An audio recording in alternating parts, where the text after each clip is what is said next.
Hello friends, मैं आज आपको पढ़ाऊंगा क्लास 10th का फिजिक्स का फर्स्ट चैप्टर जिसका नाम है प्रकाश का परावर्तन। प्रकाश के अगर परावर्तन की बात की जाए तो जैसे कि चैप्टर में लिखा है कि प्रकाश का परावर्तन, तो इसका मतलब क्या है कि लाइट का ही परावर्तन होगा। परावर्तन का अर्थ क्या होता है? परावर्तन का अर्थ ये होता है कि कोई भी रेस किसी ऑब्जेक्ट से यदि टकराएगी तो उस ऑब्जेक्ट से टकराने के बाद में पुनः उसी माध्यम में वापस लौट जाएगी। तो ये क्या होता है? ये परावर्तन होता है।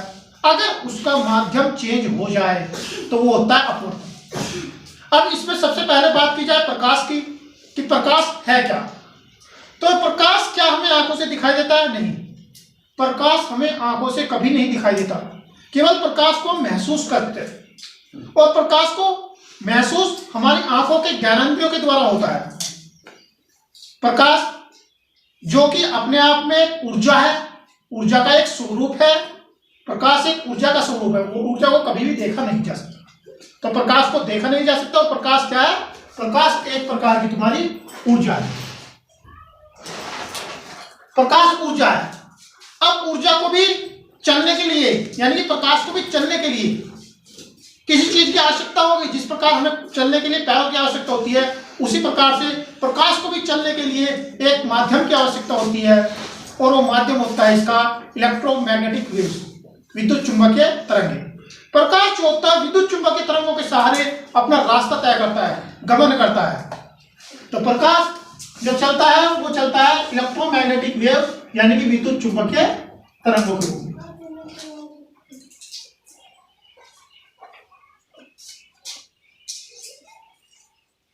प्रकाश हमारा विद्युत चुंबकीय तरंगों के रूप में चलता है। अगर प्रकाश की बात की जाए तो प्रकाश 7 रंगों से मिलकर बना होता है, जिसको हम श्वेत प्रकाश कहते हैं। अब हालांकि प्रकाश का चैप्टर इसमें नहीं है, 10th में परावर्तन का है, तो मैं परावर्तन की बात करूंगा। तो अगर परावर्तन की बात की जाए तो मैंने अभी बताया, परावर्तन का मतलब किसी चीज से कोई चीज टकराती है और वो वापस उसी माध्यम में लौट जाती है, तो हमारा परावर्तन होता है।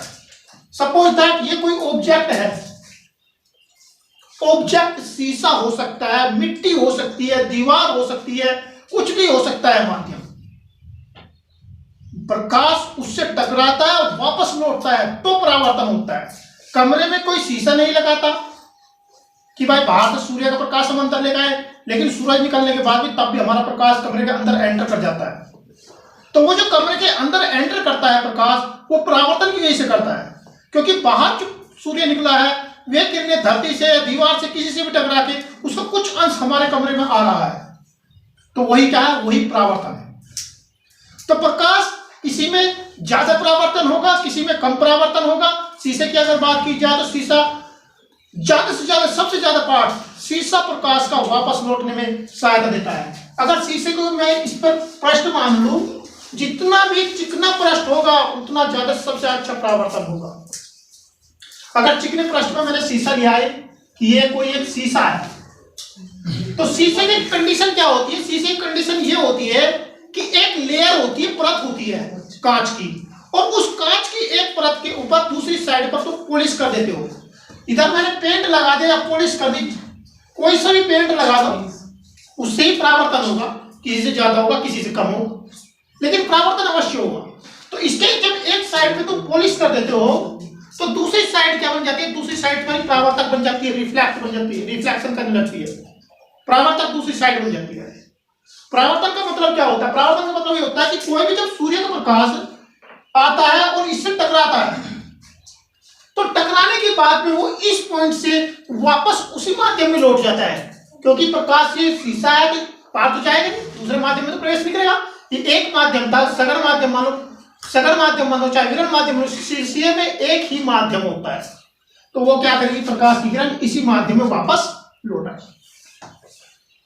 अब जो ये सूर्य से आने वाली किरण है, या तुमने टॉर्च से मारी है, ये जो रेस है, किरण है, अगर इस किरण की बात की जाए तो ये किरण तुम्हारे आने वाली किरण आपतित किरण होती है। आपतित किरण। और वापस लौटने वाली किरण को कहा जाता है परावर्तित किरण।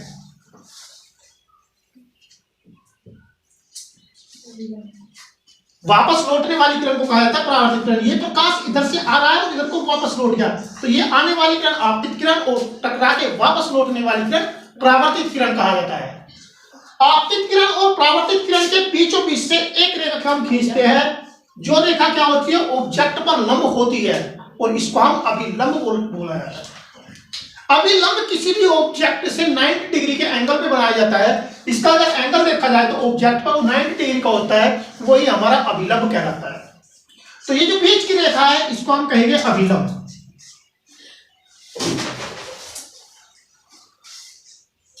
क्या है? पॉज कर लो। हाँ, तो मैं बात कर रहा था अभिलंब।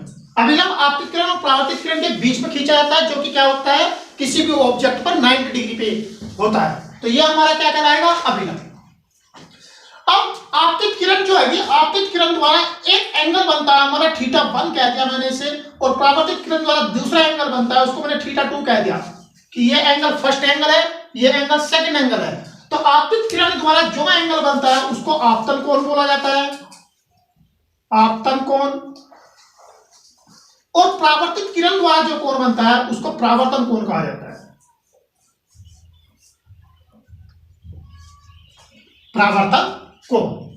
अब आपतित किरण द्वारा आपतन कोण बना, परावर्तित किरण द्वारा परावर्तन कोण बना। जितने एंगल से रेस अभिलंब की ओर आती है उतने ही एंगल से रेस क्या होती है, वापस लौट जाती है। तो इसका मतलब यह है कि आपतन कोण और परावर्तन कोण यानी कि एंगल फर्स्ट और एंगल सेकंड क्या होते हैं, दोनों के दोनों तुम्हारे इक्वल होते हैं, बराबर होते हैं। एंगल फर्स्ट बराबर एंगल सेकंड के दोनों एंगल क्या होते हैं, बिल्कुल बराबर होते हैं। अब इसकी डेफिनेशन में ऐसे भी कि ऐसी आएगा कि आपतित किरण जो है उसके द्वारा आपतन कोण बनता है, परावर्तित किरण द्वारा परावर्तन कोण बनता है। इसकी दूसरी डेफिनेशन की अगर बात की जाए तो आपतित किरण और अभिलंब, आपतित किरण और अभिलंब के बीच बने कोण को आपतन कोण कहा जाता है, और परावर्तित किरण और अभिलंब द्वारा बनाए गए कोण को परावर्तन कोण कहा जाता है। और आपतन कोण और परावर्तन कोण क्या होंगे, दोनों बराबर होते हैं।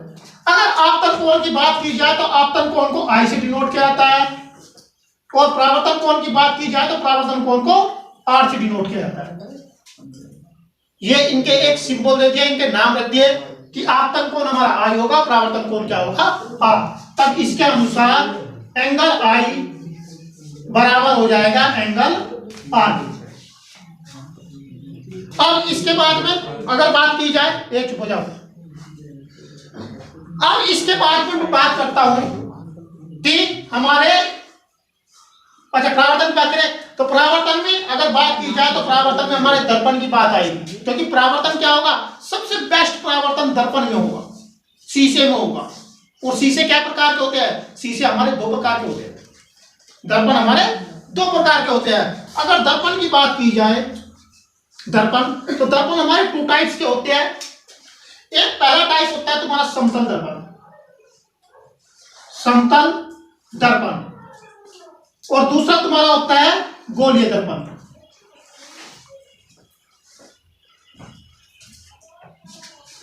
अगर समतल दर्पण की बात की जाए कि समतल दर्पण क्या होता है, तो समतल दर्पण एक तुम्हारा प्लेन शीशा होता है जिसमें कोई कर्व शेप नहीं होती, यानी कि कोई घुमावदार शेप नहीं होती है। वो क्या होता है, एकदम प्लेन होता है, और उसकी एक साइड पे क्या की जाती है, पॉलिश की जाती है, जैसे कि मैंने यहाँ पे दिखाया है। ये क्या है, तुम्हारा समतल दर्पण की बात ही काम है। तो ये तुम्हारा समतल दर्पण होता है। समतल दर्पण का अगर एग्जाम्पल बताओ तो घरों में मुंह देखने के शीशे होते हैं, वे समतल दर्पण के एग्जाम्पल होते हैं।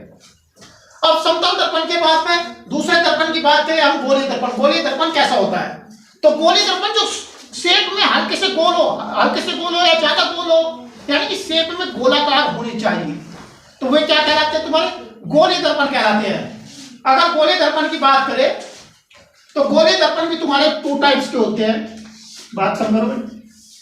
गोलीय दर्पण भी तुम्हारे टू टाइप्स के होते हैं।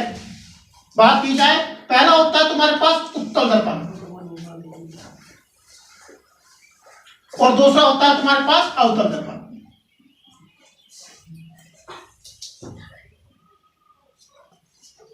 दो प्रकार के तुम्हारे पास दर्पण हो गए, एक उत्तल और एक अवतल, एक कॉन्वेक्स और एक कॉन्केव। तो दो तुम्हारे पास दर्पण होते हैं। अब इन दर्पणों की पहचान कैसे की जाए, दर्पण होते कैसे हैं? होते तो दोनों के दोनों गोल ही है, और गोलीय दर्पण जो होते हैं ना, वे गोले में से काटने जाते हैं कि कोई एक खोखला गोला ले लो भाई, खोखली एक बोल ले लो कांच की और उसको क्या करो बीच में से ऐसे काटना शुरू कर दो या धोए पे से ऐसे काटना शुरू कर दो, तो कब शेप लेकर आया, गोल शेप लेकर आया, उसका दो टुकड़े हो जाएंगे। वही क्या है तुम्हारा गोली दर्पण बन जाता है। दर्पण बनाने के लिए उसकी एक साइड में पॉलिश कर दो, बन गया जी दर्पण।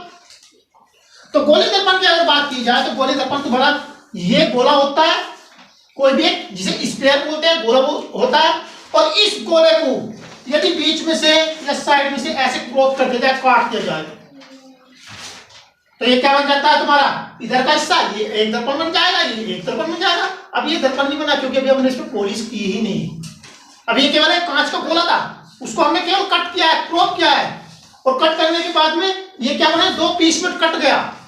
अब ये जो दो पीस में कटा, मैंने इसे कटे हुए भाग में से एक भाग को अलग हटा दिया और दूसरे भाग को यहां छोड़ दिया। एक भाग जो कटा था उसको तो मैंने अलग फेंक दिया और छोटे वाला भाग क्या कर दिया, मैंने ले लिया था। तो यही तुम्हारा ये क्या हो गया, ये तुम्हारा गोलीय शीशा हो गया, गोलीय कांच का कांच हो गया, ये गोलीय कांच। अब इस कांच के किसी एक साइड पे पॉलिश कर दो तो क्या बन जाएगा, एक दर्पण बन जाएगा। चाहे इधर पॉलिश कर दो तो इधर परावर्तक का काम करेगा, अगर इधर तुम पेंट कर देते हो तो इधर ये परावर्तक का काम करेगा। अगर मैं सपोज दैट कि इधर मैंने ये पेंट कर दिया, इस साइड में मैंने इस पे पेंट किया है, तब पेंट करने के बाद में पेंट का मतलब पॉलिश, तो जब मैं इस साइड पे इसकी पॉलिश कर दूंगा तो इधर कौन सी सतह बन जाएगी, इधर तुम्हारी बन जाएगी परावर्तक सतह, परावर्तक सतह। ये वाली साइड तुम्हारी परावर्तक सतह बन जाती है। तो इसका मतलब क्या है, अब रिफ्लेक्शन जो होगा वो इस साइड से होगा, प्रकाश की किरण जो आएगी वो इस साइड से आएगी, टकराएगी और वापस लौट जाएगी, क्योंकि इधर तो पॉलिश कर दी, इधर प्रकाश बहुत कम ना के बराबर परावर्तित होगा, इधर सबसे ज्यादा होगा। तो परावर्तक सतह ये है। अब ये कौन सा दर्पण है, दूसरा दर्पण की बात की जाए तो दूसरा दर्पण तुम्हारा इस प्रकार का हो जाएगा, इसी शेप का है, यही शेप है। अगर इसी शेप की बात की जाए, इस शेप के मैंने इसकी जगह पर यहां पर पॉलिश कर दी है, अब क्या इस साइड पे पॉलिश कर दी है, तब भी तो ये दर्पण बना भाई। अब क्या होगा, इधर से परावर्तन होगा, पहले इधर से परावर्तन होता, अगर इधर पॉलिश कर देता हूं तो इधर से परावर्तन होगा, अगर इधर पॉलिश कर दूंगा तो इधर से परावर्तन होगा। तो जाहिर सी बात है परावर्तन पृष्ठ इसमें कहां होगा, यहां पर परावर्तन पृष्ठ, इसका परावर्तन पृष्ठ इधर को हो जाएगा और इसका परावर्तन पृष्ठ किधर को होगा, इधर को। अब इन दो तरह टाइप के तुम्हें शीशे प्राप्त हो गए। अब इन दो टाइप के शीशों में तुम्हें देखना है कि कौन से शीशे हैं, दो टाइप्स के होंगे तो इनके नाम भी नामांकन भी करोगे, नाम भी रखोगे। तो नाम रखने के लिए जिसका परावर्तन सतह बाहर की तरफ वक्रित हो, बाहर की तरफ को जिसका परावर्तन सतह हो, वो तुम्हारा कहलाता है उत्तल दर्पण। ये तुम्हारा कहलाएगा उत्तल दर्पण और ये वाला कौन सा कहलाएगा, अवतल दर्पण। एक उत्तल दर्पण और एक अवतल दर्पण, दोनों के दोनों ये गोलीय दर्पण के पार्ट है, एक उत्तल और एक अवतल। अब इनकी डेफिनेशन समझ लो। डेफिनेशन पेपर में कुछ भी आ सकती है, ऑब्जेक्टिव टाइप में हर एक की डेफिनेशन वो किसी भी तरीके से दे सकता है, तुम्हें केवल उसको पहचानना है कि वो कौन सी डेफिनेशन इसकी है। तो अब इसकी डेफिनेशन की बात की जाए, अवतल दर्पण तो जिसका परावर्तन पृष्ठ अंदर की ओर हो, अंदर की ओर चाहे वक्रित कर दो चाहे अंदर की ओर, देखो ये अंदर को धसा हुआ है ना, इसका परावर्तन पृष्ठ, परावर्तन नहीं करा ना, इधर से किरण आएगी टकराएगी वापस जाएगी, तो परावर्तन पृष्ठ अंदर की ओर है। तो जिसका परावर्तन पृष्ठ अंदर की ओर वक्रित हो वो क्या कहलाता है, अवतल दर्पण कहलाता है। या दूसरी लैंग्वेज की अगर मैं बात करूं तो दूसरी लैंग्वेज में सुन लो, जिसके एक साइड पर जिधर हमने पॉलिश किया, पॉलिश की हुई साइड उभरी हुई हो, भाई उभरी हुई है ना पॉलिश की साइड, जिस दर्पण की पॉलिश वाली साइड उभरी हुई हो वो क्या कहलाता है, अवतल दर्पण कहलाता है। बात समझ में आई। दूसरी डेफिनेशन अगर इसकी बात करूं इस वाले, तो जिसमें परावर्तन पृष्ठ बाहर की ओर हो, परावर्तक इधर को होगा, इधर को, तो ये इधर को सीधा बाहर को निकल रहा है, तो इधर को बाहर को निकल रहा है, तो परावर्तन पृष्ठ क्या होगा, बाहर की ओर। परावर्तन पृष्ठ बाहर की ओर वक्रित हो वो कैसा दर्पण कहलाता है, उत्तल दर्पण। और जिसका परावर्तन पृष्ठ अंदर की ओर हो वो क्या कहलाता है तुम्हारा, वो कहलाता है तुम्हारा अवतल दर्पण।